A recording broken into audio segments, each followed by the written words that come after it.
क्या हुआ मुरारी चाचा, आप इतने गुस्से में क्यों हैं? और मास्टरनी जी आप यहाँ क्या कर रही हैं? मैं चाचा से मिलने आई हूँ। उनका तबीयत खराब है और इसीलिए ये मेरा फर्ज बनता है कि मैं उनका हालचाल पूछूं। आखिर हम एक ही गांव में रहते हैं और ये हमारा फर्ज बनता है कि हम एक दूसरे के सुख दुख में सम्मिलित हो। तुम्हें इस गांव में रहने दिया जा रहा है, वही बड़ी बात समझो। गांव के किसी भी कामों में तुम्हें दखलंदाजी देने की कोई जरूरत नहीं है। गांव के सभी काम देखने के लिए हम हैं, तुम्हें जरूरत नहीं है। चलो जाओ यहाँ से, वरना। चाचा जी आप इतना गुस्सा मत कीजिए। मास्टरनी जी आप यहाँ तक आई उसके लिए बहुत बहुत धन्यवाद। मैं पिताजी का ध्यान रख लूंगा। अभी आप चली जाइए। भुवन, मैं तुम्हें भी समझा देता हूँ। आज तो ये चली जाएगी, अगर आइंदा इसे यहाँ देखा ना तो उसके लिए तो परेशानी खड़ी होगी ही, और साथ में तुम्हारे लिए भी। हमारे गांव के लिए अभिशाप है लड़की, मनूस है, और इसके परिवार के कारण ही हमारे गांव की बहू बेटियां घर से निकलने से डरती है। अरे ओ लड़की, अभी तक यहीं खड़ी हो? इतनी बात सुनने के बाद भी तुम्हें शर्म नहीं आई? चल जा यहाँ से, जा।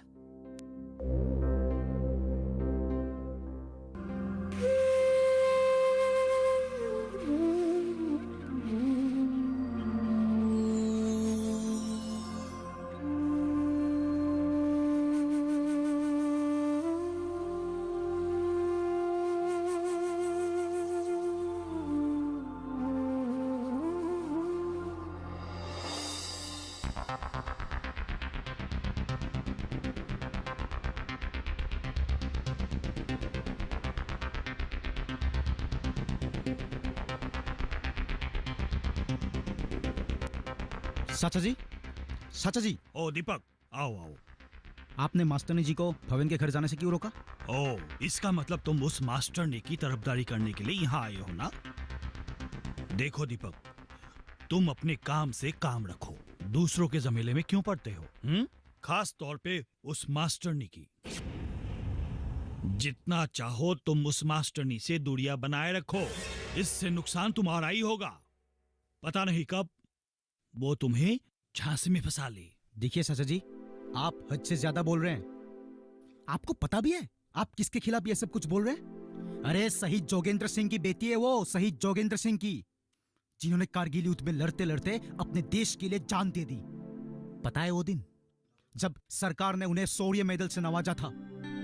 कितना गौरव का दिन था वो हमारे लिए। पर आज आप उन्हीं के खिलाफ इतना सब कुछ बोल रहे हैं। मास्टरनी न सही, कम से कम शहीद जोगेंद्र सिंह की बेटी की हैसियत से उनका सम्मान करते। देखो दीपक, तुम्हें शहीद जोगेंद्र सिंह की बात याद है, पर महेंद्र सिंह की बात भूल गए। हाँ, उसने क्या किया था? अपने बीवी बच्चों को यहाँ गांव पे छोड़कर वहाँ कैंप में गैर औरतों के साथ छी छी छी छी छी कहते हुए भी शर्म आती है। एच जैसी बीमारी के साथ छी छी छी छी छी छी। ये सब मुझे पता है चाचा जी, लेकिन उनके परिवार का क्या दोष? क्यों उन्हें सजा दे रहे हैं आप सब लोग मिलकर? गांव वालों की तो बात अलग है, पर आप तो हमारे गांव के मुखिया हो ना? दीपक, इतनी देर से मैं तुम्हें प्यार से समझाने की कोशिश कर रहा हूँ, लेकिन तुम्हें बात समझ में आती नहीं है। अगर तुम दीनानाथ के बेटे ना होते ना, तो कब का मैं तुम्हें धक्का मार के यहाँ से निकाल देता। चले जाओ यहाँ से। ठीक है चाचा जी, अभी के लिए तो मैं जा रहा हूँ, लेकिन जाते जाते आपको एक बार फिर से समझा जा रहा हूँ। आपने अगर मास्टरनी जी के खिलाफ कुछ भी करने की कोशिश की ना, तो एक बात कान खोलकर सुन लीजिए। अब मास्टरनी जी अकेली नहीं है, हम सब उनके साथ हैं। दीपक,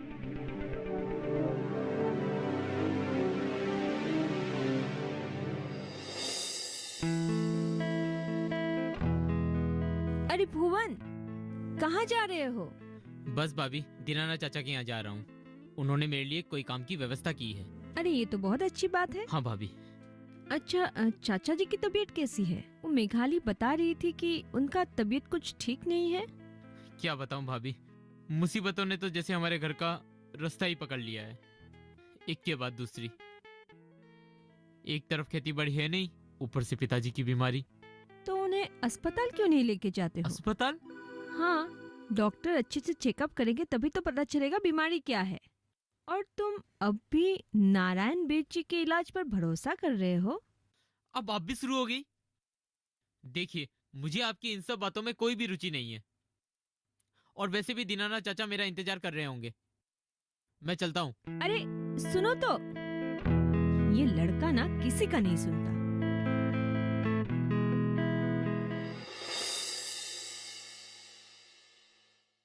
एक्सक्यूज मी, आप क्या मुझे बता सकते हो कि ये प्रिंसिपल सर जी कहाँ रहते हैं? प्रिंसिपल जी तो आज छुट्टी पर है। कुछ काम था? असल में मैं आज ही इस विद्यालय में अध्यापक पद हेतु नियुक्त हुआ हूँ। ओह, ये तो बहुत अच्छी बात है। आप आज ही गांव आए हैं? हाँ, मैं आते ही स्कूल के लिए सीधे आ गया। हाँ, वैसे प्रिंसिपल सर जी ने मुझे बताया था कि वो मेरे रहने का कोई व्यवस्था करवा देंगे। हाँ हाँ, प्रिंसिपल सर ने मुझे कहा था। क्या आपका नाम ही सागर है? हाँ हाँ, मैं ही सागर हूँ।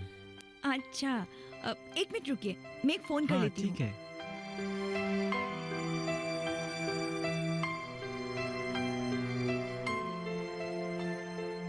हेलो।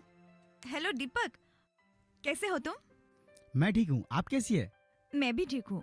अच्छा, मैंने तुम्हें एक कमरे के बारे में कहा था, कुछ व्यवस्था हुई? जी मास्टरनी जी, मैंने पिताजी से बात की थी। उन्होंने कहा हमारे घर में जो कमरा खाली पड़ा है ना, वो वही ठहर सकते हैं।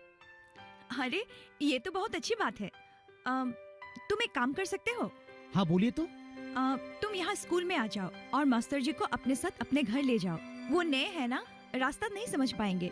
ठीक है मास्टरनी जी, मैं अभी आता हूँ। ठीक है। अच्छा, मैं रखती हूँ।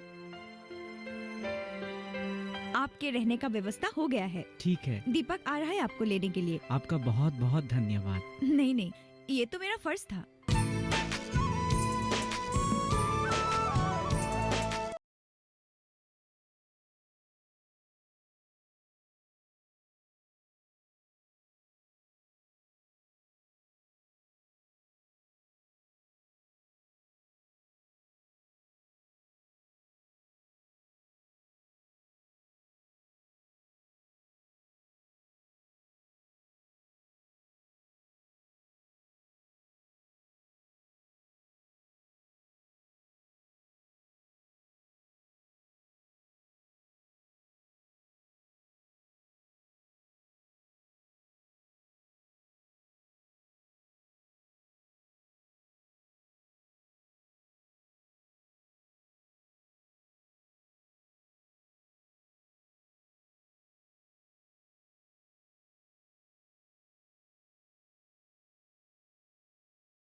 बेटा भावेन, सुशीला, बेटा भावेन, क्या हुआ क्या पिताजी? है? क्या हुआ आपको? क्या हुआ आपको? सुशीला, बेटा, पता नहीं, सुबह से सीने में बहुत ज्यादा दर्द है रे। आप तो ठीक है ना? नहीं, सीने में बहुत ज्यादा दर्द है। भवेन, जा जल्दी दवाई लेके आ। पर दवाई तो मैंने पिताजी को सुबह ही दे दी थी। नहीं बेटा, सुबह दवाई खा लिया, लेकिन कुछ असर अब क्या नहीं हो करें रहा वो? है। हाँ, मैंने तो कहा था ना, हाँ, मुझे उस तांत्रिक के दवाई के ऊपर कोई विश्वास नहीं है, लेकिन आपने ही जिद किया था। जल्दी जाकर मास्टर जी को बुला ला। ठीक है, मैं एक काम करता हूँ, मास्टर जी को अभी फोन करके यही बुला लेता हूँ। जा।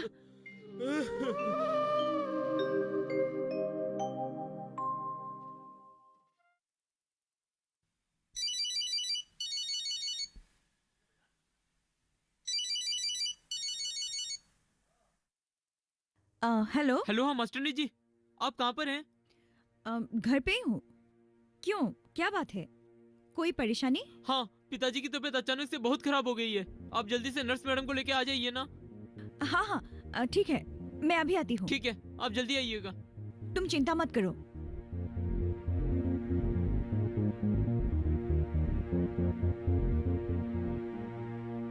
भाभी, मैं जरा बाहर से आती हूँ।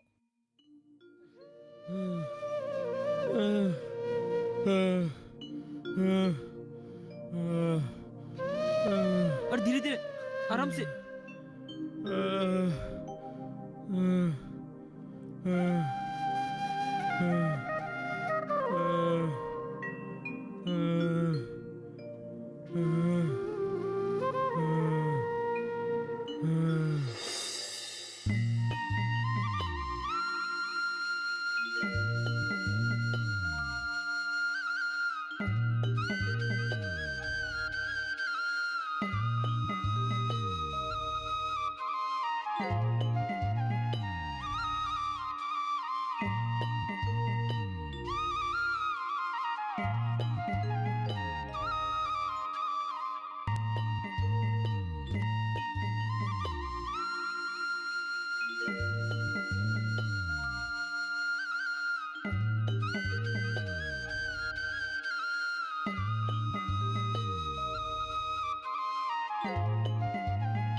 अरे मेघाली दीदी,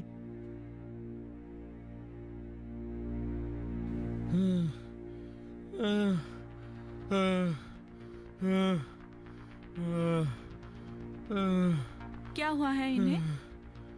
सीने में दर्द है, सांस लेने में तकलीफ होती है। कब से हो रही है ये प्रॉब्लम? करीब 1 साल हो गया है। 1 साल हो गया है और आप लोग अब मुझे बुला रहे हैं? वो क्या है ना सिस्टर, हमारे गांव में एक नारायण वेद नाम के एक तांत्रिक हैं, बस उन्हीं से इनका इलाज चल रहा है। आज दुनिया कहाँ से कहाँ पहुँच गई है और आप लोग अभी भी तांत्रिक के चक्कर में पड़े हैं। क्या हुआ है इन्हें? मुझे हृदय संबंधी दिक्कत लग रही है। हृदय संबंधी दिक्कत? पर पिताजी ठीक तो हो जाएंगे ना?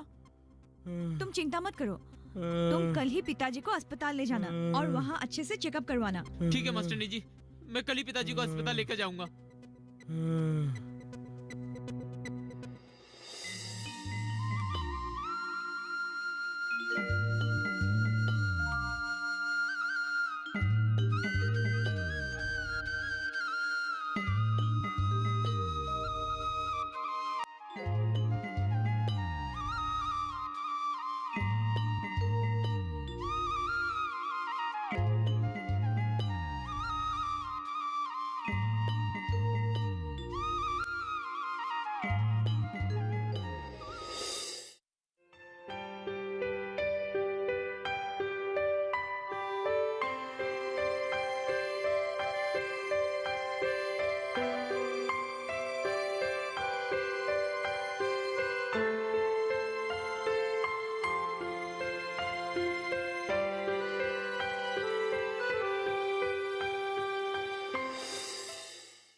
बोलिए, कैसे हैं आप?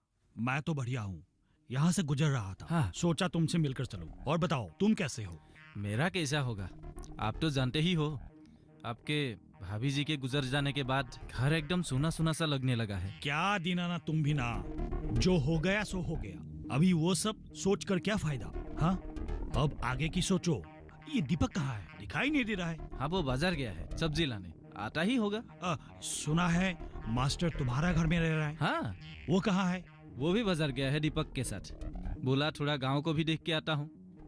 देखो भाई दीनानाथ, तुम मेरे अपने हो, तुम्हें मैं अपना भाई जैसा मानता हूँ। हाँ, इसीलिए कह रहा हूँ थोड़ा सावधान रहो। ये जो दूसरे गांव से आए हुए लड़के हैं ना, इन पर ज्यादा भरोसा करना ठीक नहीं है। अभी घर में रख लिया तो रख लिया, लेकिन इनकी हरकतों पर ध्यान रखना। मास्टर जी, अरे मास्टर जी आइए आइए, मैं आपके बारे में ही बात कर रहा था। कब से इसे समझा रहा था कि कितना महान काम किया है दीनानाथ ने। हाँ, तुमने बहुत अच्छा काम किया। हाँ। जो मास्टर जी जैसे लोगों को अपने घर में पनाह दिया। बहुत अच्छा, बहुत बढ़िया। नमस्ते। नमस्ते नमस्ते मास्टर जी, आपने शायद मुझे पहचाना नहीं। मैं हूँ इस गांव का मुखिया, मुरारी। अच्छा, बहुत खुशी हुई आपसे मिलकर। जी जी, बहुत बहुत धन्यवाद। अच्छा, अभी आप लोग बैठकर बातें कीजिए, मैं चलता हूँ, एक जरूरी काम से बाहर अरे जाना ऐसे है। कैसे जाओगे? चाय तो पी के जाइए। तुम जाओ, एक कप चाय बना के लाओ मुरारी नहीं से नहीं दीपक, रहने दो। क्या तुम भी ना? अरे भाई, मैं हूँ घर का आदमी, मैं तो आता जाता रहता हूँ, कभी भी चाय पी लूंगा। तुम चाय पिलाओ हमारे मास्टर जी को। वो है इस घर का मेहमान। है वो कहते ना क्या कि अतिथि देवो भव। ठीक है। निक्की, पढ़ाई कर रही हो? माँ, ये क्या होगा? दिखाओ। Addition table. एडिशन मतलब जोड़ना, जैसे 2 + 2 4, फिर 4 + 2 1 2 3 4 5 6 6 हुआ ना, फिर 6 + 2 कितना होगा? 8। वेरी गुड, अब लिखो। हमारे सागर सर ने भी ऐसे ही सिखाया था। सागर सर? कौन सागर सर? हमारे स्कूल के नए मास्टर जी। लीजिए, स्वभाव के बहुत ही अच्छे हैं। ये तो बहुत अच्छी बात है। कभी उन्हें हमारे घर पे भी बुलाना। ठीक है भाभी, मैं उनसे कहूंगी। वैसे रह कहाँ रहे वो? कोई रिश्तेदार है इस गांव में उनका? नहीं भाभी, यहाँ उनका कोई नहीं है। मैंने दीपक के वहाँ ही उनका रहने का इंतजाम कर दिया है। ये तुमने बहुत अच्छा किया। वैसे भी दीपक बहुत अच्छा लड़का है और मास्टर जी के साथ रहेंगे तो भविष्य में उनके निर्णय लेने में आसानी होगी। अच्छा भाभी, अब मैं अंदर जाती हूँ। क्वेश्चन पेपर तैयार करना है। कल स्कूल में स्पेशल क्विज कंपटीशन का आयोजन किया है। अच्छा। मामा, मैं भी इसमें हिस्सा लूंगी। पहले मेरा मैथ्स खत्म हो जाए, फिर आप मुझे इसके लिए तैयार कर देना। ठीक है, तुम पहले खत्म करो, मैं खाना बना लेती हूँ। ठीक है?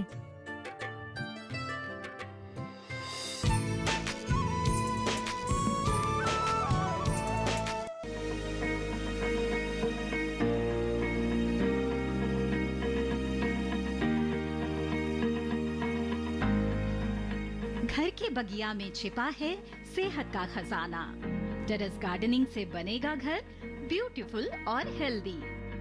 क्यों ना गार्डन में उगाएं अपने फल फूल और सब्जियां, जिससे सेहत भी बने और छत की बगिया भी खिली खिली रहे। देखिए छत पर बागवानी, शनिवार सुबह 9 बजे सिर्फ दूरदर्शन किसान पर।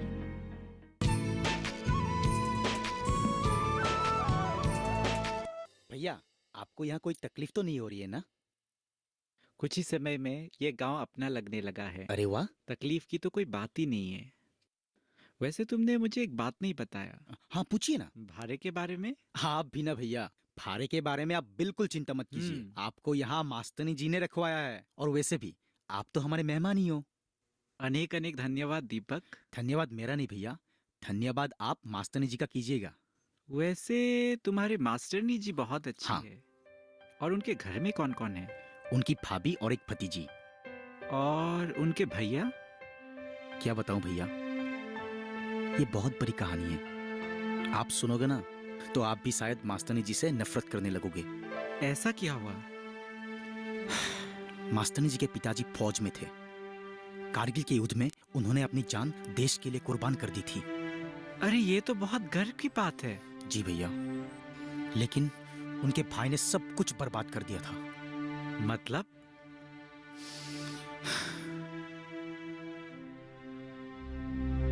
जो इज्जत मास्टरनी जी के पिताजी ने समाज में बनाए थे,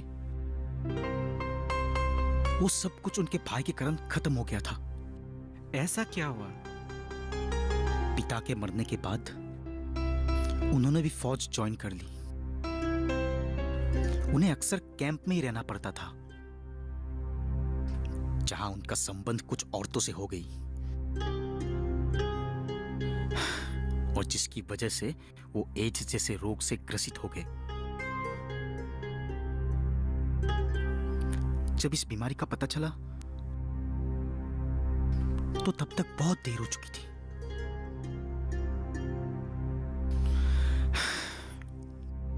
डॉक्टर ने उन्हें बचाने की बहुत कोशिश की, पर उन्हें बचा ना पाए। क्या? ये तो बहुत बुरा हुआ। लेकिन इसमें मास्टरनी जी का और उनके परिवार का क्या गुनाह?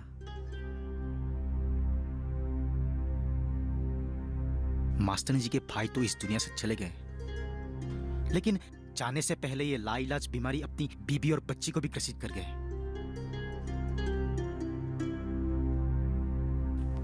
उनके जाने के बाद लोगों ने तो उनको जैसे समाज से ही बाहर कर दिया। किसी शादी ब्याह के कार्यक्रम में उन्हें बुलाया नहीं जाता। यहां तक कि तो ना उनके घर कोई जाते हैं और ना कोई उनको कहीं जाने देते हैं। ऐसा क्यों? ये तो सरासर अन्याय है। किसी की गलती की सजा किसी और को क्यों मिले? वैसे माना कि मास्टरनी जी की भतीजी और उनकी भाभी को एड्स है, लेकिन उसके कारण गांव वालों को तो कोई परेशानी उठानी नहीं पड़ रही है। और वैसे भी एड्स कोई छुआछूत की तो बीमारी नहीं है। अरे वही तो लोग नहीं समझते। तो लोग क्यों नहीं समझते? लोग को क्यों नहीं समझाते? समझाएगा कौन? उनको समझाना मतलब अपने ही पैरों पर खुद कुल्हाड़ी मारना।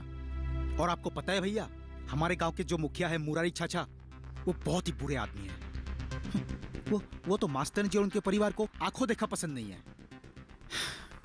लगता है अब मुझे ही कुछ करना होगा। दीपक जी भैया। क्या तुम इस काम में मेरे सहयोग करोगे? अरे क्यों नहीं भैया, जरूर। मैं तो खुद चाहता हूँ कि मास्टर जी की सारी समस्याएं खत्म हो जाए। वैसे मुझे करना क्या होगा भैया? मैं गांव वालों से मिलना चाहता हूँ। तुम मेरे साथ चलना, बाकी के बातें मैं तुम्हें समझा दूंगा। ठीक है भैया। और हाँ जी, तुमने कहा था कि मास्टरनी जी को यहाँ वहाँ जाने की पाबंदी हाँ। है। इसका मतलब है कि वो तुम्हारे घर में भी नहीं आ सकती। अब क्या बताऊं भैया, पहले आती थी, लेकिन जब से गांव वालों ने ताने मारने शुरू कर दिए, उन्होंने सब कुछ बंद कर दिया। अच्छा ठीक है, कल हम ग्राम भवन के लिए चलेंगे। ठीक है भैया।